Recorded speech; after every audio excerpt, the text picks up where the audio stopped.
기본적으로는 라인, 뭐, 또 뭐가 있을까? 뭐 하여튼, 뭐, 렉탱글, 뭐, 오벌, 뭐 이런 게 쭉 있겠죠? 당연히 뭐 이런 게, 뭐, 서클, 뭐 이런 게 쭉, 객체들이 쭉 있을 텐데. 근데 텍스트 뷰, 이미 만들어진 놈이 있어요. 이렇게 텍스트 에이터 같은 게. 텍스트 에이터가 이렇게 있는데, 그걸 새로 만들기보다는 있는 걸 쓰고 싶은 거예요, 지금. 그래가지고. 근데 얘가 어댑트가 되는 거죠. 그래서 얘가 어댑터입니다. 얘는 어댑터 아니에요. 얘가 어댑터지. 텍스트 뷰에 대한 어댑터를 하나 만들어서 이 쉐입의 하이라키 안에 끌어들인 거죠. 그래서 얘는 바운딩 박스라는 API가 있지만 실제 바운딩 박스 내가 원하는 바운딩 박스라는 그 API는 얘는 구현하지 않고 있지만 내부적으로는 get extent라는 게 결과적으로 자기를 둘러싸고 있는 박스를 리턴하는 거기 때문에 동일하다는 거죠. 그리고 얘한테 없는 텍스트 뷰에는 create manipulate라는 게 아예 없어요. 그죠?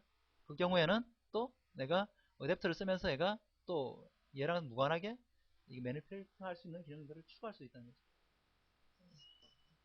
그러니까 기능을 확장해 주는 거죠. 그러면서 텍스트 뷰는 get extent 하나밖에 없는데 실제로는 이 쉐입에 맞는 어떤 기능들을 일부는 얘 걸 쓰고 일부는 내가 또 어댑터에서 만들어주고 해서 맞춰준다는 거죠. 아주 뭐 커먼한 시나리오일 것 같고요.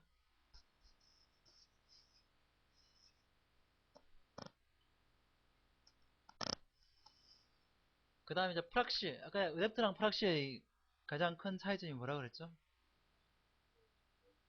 어? 아, 그렇죠. 인터페이스가 같냐 다르냐죠. 예.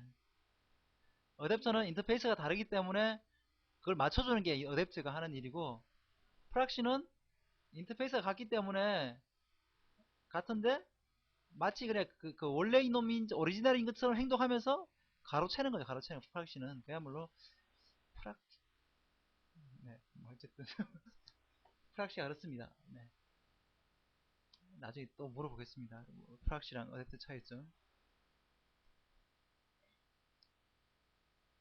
그러니까 실제로 어떻게 사용되는지 이렇게 몇 가지 이제 세브럴 유스 케이스를 지금 여기 적어놨습니다.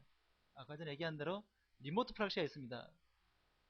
사실은 그 리모트에 있는데 마치 로컬에 있는 것처럼 행동하게 해주는 어떤 역할을 할 수가 있는 거죠. 뭐 마치 무슨 그걸 뭐 JMX나 이런 데서 이제 실제로 우리가 많이 사용하고 있는 그런 우리도 모르게 사용하고 있는 패턴인데 네 그런 것들은 이제 리모트 프락시라고 부르고요. 또 버추얼 프락시 해가지고 그 실제로 내가 특정한 기능이 사용될 때까지는 그러니까 뭐 얘가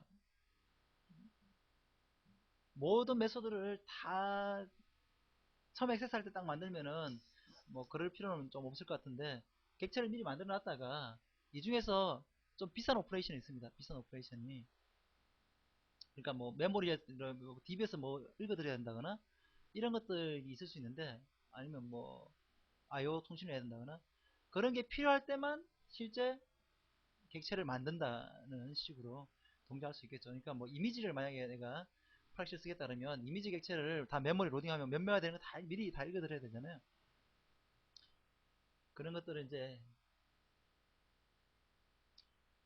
그런 것들을 미리 이걸리 하지 않고 레이지하게 이미지를 실제로 메모리에서 바이트가 필요할 때만 그 정보를 읽어드리고 아니면은 이미지의 뭐 사이즈라든가 이런 아주 몇 가지 정보들은 다른 방식으로 미리 만들어 놓을 수도 있잖아요.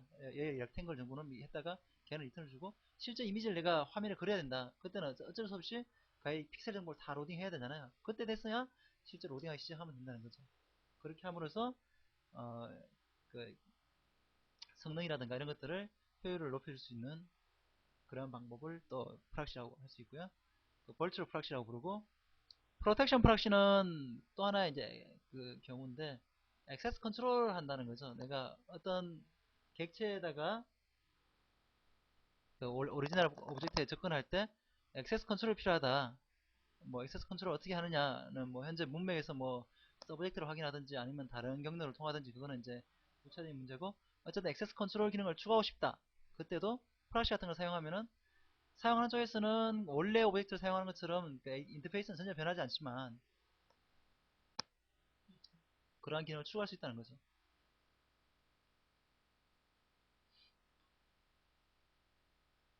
그 외에도 뭐 스마트 레퍼런스라 해서 사실 뭐 얘들도 다 어떻게 보면 스마트 레퍼런스 일종이라 볼 수 있는데 부가적으로 뭔가 더 할 수 있는 거죠.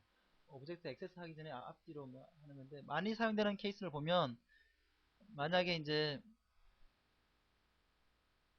레퍼런스 카운트를 만약에 세고 싶다. 얘가 그 뭐 get abc 뭐 이런 메소드가 있는데 abc라는 객체 이 get abc가 얼마나 많이 콜되는지 알고 싶다. 뭐 그래서 그 통계 정보를 가지고 있는 프락시, 통계 프락시를 만들 수도 있을 거고요. 그 아까 뭐 DB 같은 거에서 로딩하는 일을 대신해주는 필요할 때만 딱 로딩해주는 이런 것도 있을 수 있고 그리고 현재 이게 그 익스클루시브하게 락을 필요로 하는 게 있으면 락 상태를 체크해 준다든지 뭐 이런 것도 할 수가 있겠죠. 그래가지고 락이 안 걸려 있으면 못 들어가게 한다든지 그래서 뭐 그 리엔트런트 락을 잡고 웨이스를 한다든지 뭐 이런 식으로 할 수 있겠죠. 뭐 그런 것들을 해주는 것을 가지고 스마트 레퍼런스를 합니다. 그러니까 이러한 경우는 언제 쓰이냐 하면은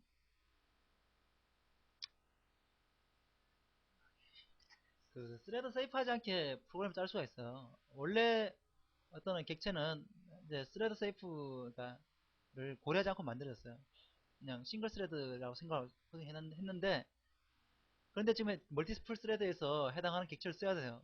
근데 그 API는 다 걔네들 그 스레드 세이프하지 않은 놈을 보게 돼 있는데 그러면은 실제로 필요한 건 뭐죠?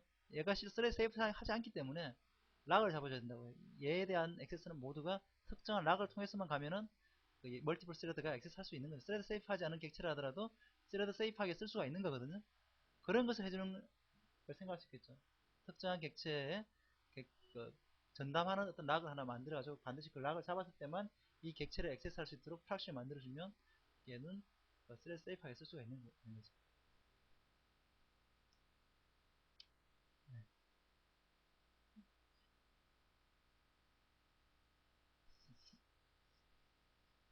네, 이거 이제 프락시를 서로게이트라고도 이제 부르게 되고요. 이거는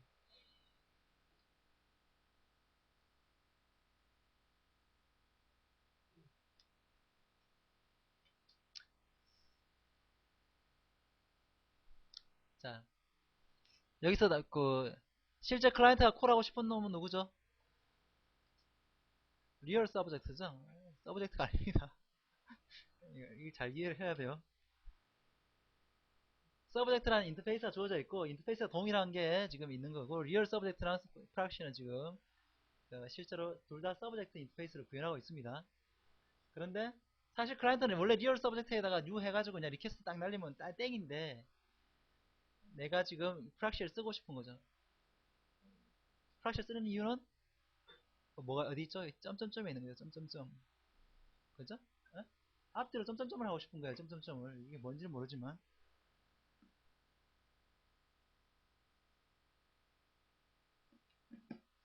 네. 마찬가지죠. 여기 다큐멘트 에디터에서 뭐 이미지 아까 얘기한 대로 이미지 프락시가 있어가지고 모든 것들을 이미지랑 똑같이 해야겠죠. 그리고 실제로는 얘가 리얼 오브젝트에 대한 레퍼런스를 가지고 있는 거고요. 그죠? 그리고 이미지가 로딩되어 있으면 이미지가 느리면 로드 이미지를 하는 거고. 그죠? 이 제로란 게 지금 널이죠, 널. 이게 시플 로테이션이라서 이게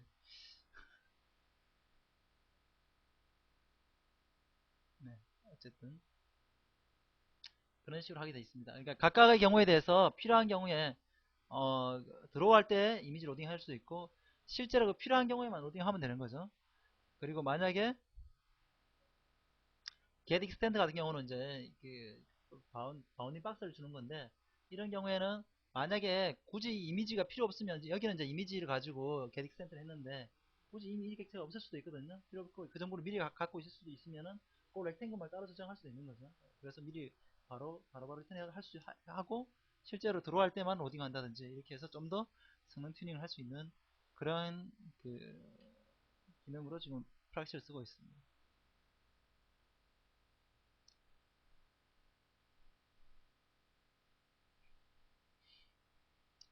자, 지금 이제 어댑터랑 프락시 비슷하지만 절대 안 비슷한 그 얘기를 했고, 브릿지는 그러니까 어디다가 다리를 놓느냐 하면은 아까 잠깐 설명했는데 그 실제로 인터페이스나 임플리멘테이션을 분리하고 싶을 때 쓰는데, 왜 그거를 그냥 랭귀지 걸 안 쓰고 이렇게 하냐면은, 랭귀지의 그 인터페이스나 그 앱스트랙트 클래스 같은 걸 안 쓰냐면은 퍼머넌트 바인딩을 안 하려고 한다는 거죠.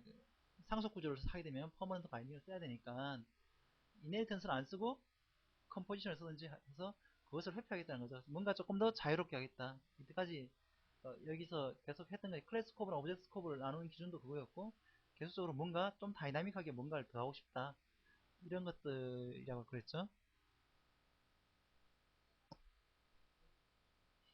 그리고 그렇게 해서 이제 장점은 임플멘테이션의 구체적인 정보들은 이제 클라이언트가 몰라도 되는 거고,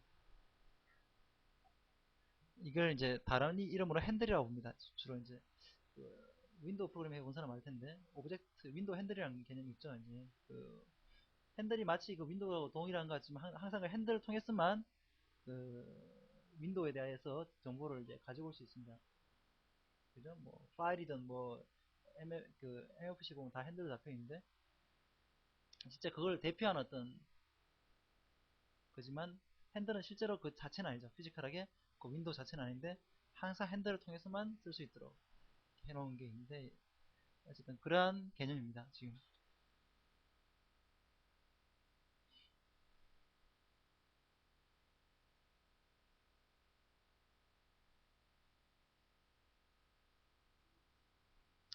자, 뭐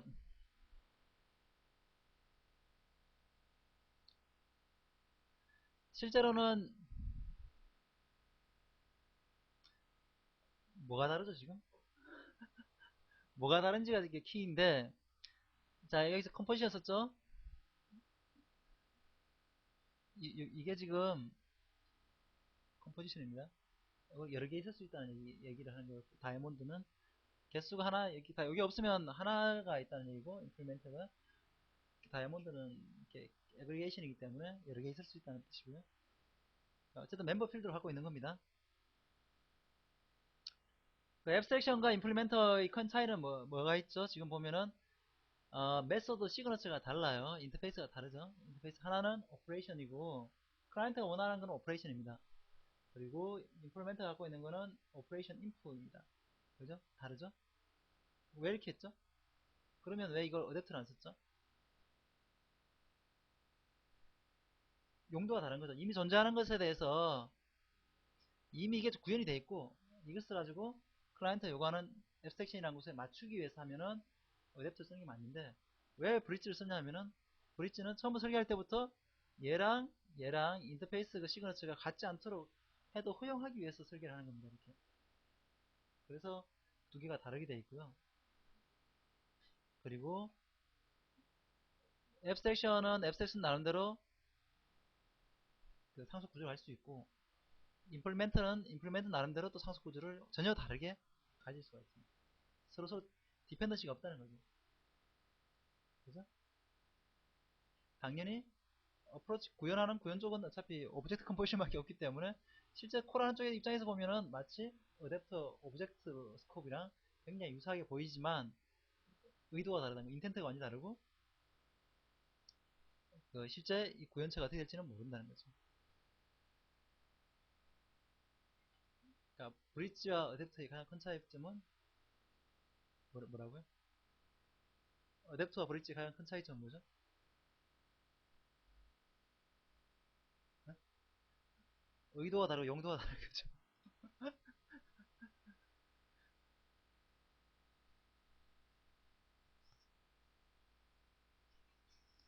네.